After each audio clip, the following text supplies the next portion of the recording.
welcome to another spring episode of Beat the Experts. Alongside Rob Longo, I am Andrew Chiappazzi. We have 3 local teams left that are trying to get to State College this weekend for state championships. So AJ, let's take a look at those teams. Yeah, none of our teams have ever made a state championship game, and that's particularly surprising for me because we have Blackhawks still alive. The Cougars have had a perennially great program, and the baseball team will get a rematch against South Park. They played in the Whitfield Championship game, defeated South Park in that game. But for me, this is all about Blackhawks' internal process. Whoever the starting pitcher is going to be, is he going to be locked in? Is he going to be willing to battle, maybe get through some tough at-bats, allow his defense to make some plays behind him, not worry about strikeouts or anything like that? And is the lineup locked in at the plate and seeing pitches well, understanding a good approach at the plate, trying to work the count, maybe get those pitch counts up a little bit, and then seeing if you can come through in a big situation, because that's what these playoffs are all about. Even if you're facing a completely unfamiliar team, you want to do that, and that's really going to be key for Blackhawk against a team that they have some familiarity with. Yeah, I'm interested to see what Blackhawk does in that sense as well, especially Bobby Amelia, the Blackhawk coach. I was a little surprised when John Penn started the WPL title game against South Park. Thought it was going to be Andy McClymonds the way he's been pitching this season.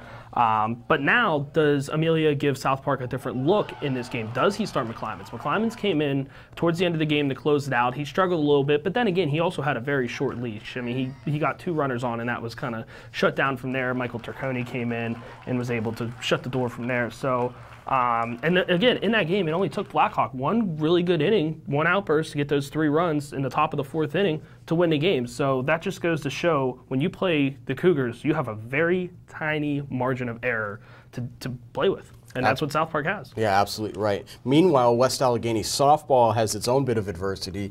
They get to travel to Mount Aloysius out near Altoona for the 2nd time in a week. So the Indians enjoying those bus rides of late, and they'll play Cedar Cliff in the 5A softball semifinals. The Indians have lived a little dangerously on these road trips that they've had in the state playoffs. They rallied against Lower Dauphin and got a walk-off hit to get the win in the 1st round. Then against Central Mountain, they had to hold on for a win after the game was tied. They got ahead in the top of the 7th inning. So it's really been interesting to see this West Allegheny team that doesn't have a whole lot of playoff experience outside of the past 2 years learn to scrap and battle in these games and have this mentality that they don't give up. They find a way to win. They're going to need to be sharper a little bit earlier against Cedar Cliff, because I think it'd be great if West Allegheny, maybe Brooke Wilson and Mackenzie Partika can give them an early run or two to let Ashley Seaman settle in the pitching circle and maybe force Cedar Cliff to get out of their comfort zone. And Cedar Cliff's another team that's faced a lot of adversity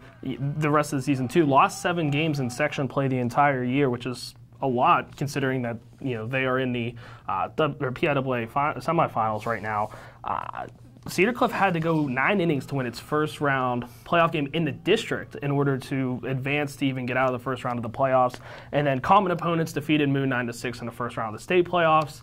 If you go by that logic of common opponents and whatnot, then West Allegheny swept Moon 3 times this season, including a Mercy Rule win in the WPL championship. So, I like West Allegheny to get to State College this week, but again, it only takes 1 bad inning to unravel a whole season. Absolutely right. Meanwhile, Southside is our last team in the state semifinals, and they were ecstatic to win in the state quarterfinal and get to the state semifinals for the 1st time in program history. But they also said, you know what, it'd be nice to continue this thing and see if we can get to State College. And they'll get a familiar opponent to try and do that. They play Chartiers Houston in the 2A semifinals. It's the 3rd time these 2 teams have met, and Southside has 10 run Chartiers Houston in the past 2 games. Now, that is a dangerous opponent for Southside because Chartiers Houston has won 18 games this year. They're a good team. Southside can't overlook that. They can't be overconfident.